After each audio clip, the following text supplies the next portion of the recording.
Притягнули автомобіль у ворк-ордері, це заказний ряд по-нашому, вказано «No crank, no start», тобто не реагує на положення ключа на стартер, відповідно і не заводиться.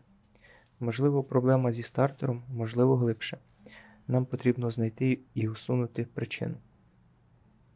До нас тут уже хтось пробував розібратися, можливо, власник самотужки вирішив щось перевірити, та очевидно проблема не на поверхні. Загальний стан машини не залишає вагань, буде непросто. У даному випадку машина стара 2002 року, електроніки мінімум, але вона є. Але почнемо із силової частини. Клем акумуляторів, проводи на масу, до стартера, всю силову частину. Бачимо, що деякі з силових проводів взагалі не закріплені, інші взагалі не під'єднані. Також особливістю цих автомобілів є те, що живлення на коробку передач вони беруть прямо від акумулятора через навісні запобіжники. Можливо, це зручно для інженерів чи конвеєра, але це колосально знижує надійність.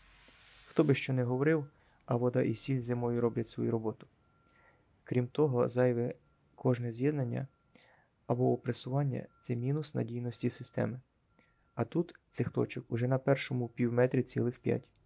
Скажу, що це більше схоже на курсову роботу якихось практикантів із коледжу, ніж заводу. Але такі рішення, на жаль, зустрічаються і на більш свіжих автомобілях.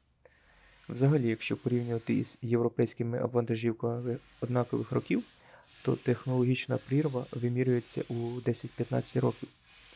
У одному або кілька наступних відео я планую показати такі моменти.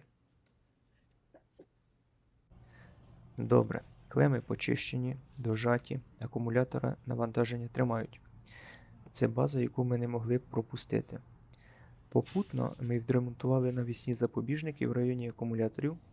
Вони були погано відремонтовані при попередньому ремонті, а також мали безжально проколену ізоляцію в декількох місцях і з часом в цих місцях перегнили.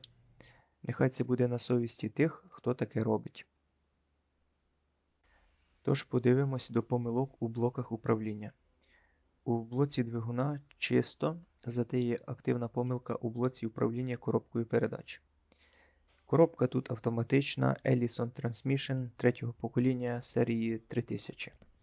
Помилка у блоці звучить так: 23/12 Primary Shift Selector. Нічого більше.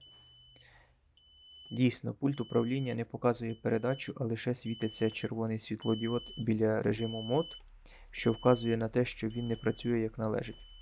Це схоже на правду, оскільки якщо блок управління не бачить нейтральної передачі, це блокує подачу живлення на стартер з метою безпеки. Моє завдання перевірити живлення до блока управління трансмісії, що ми частково зробили, коли відновили пошкоджені навісні запобіжники біля акумуляторів.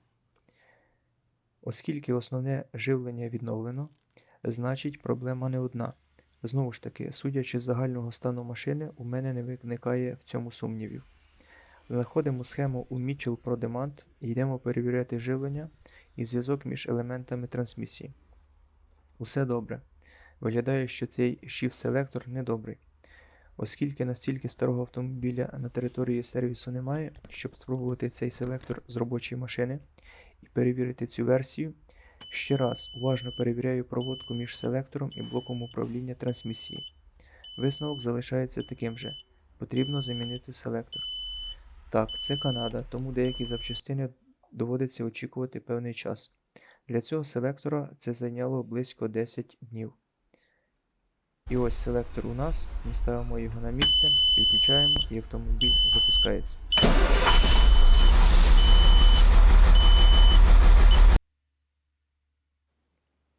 Підписуйтесь на канал, щоб не пропустити більше цікавих відео.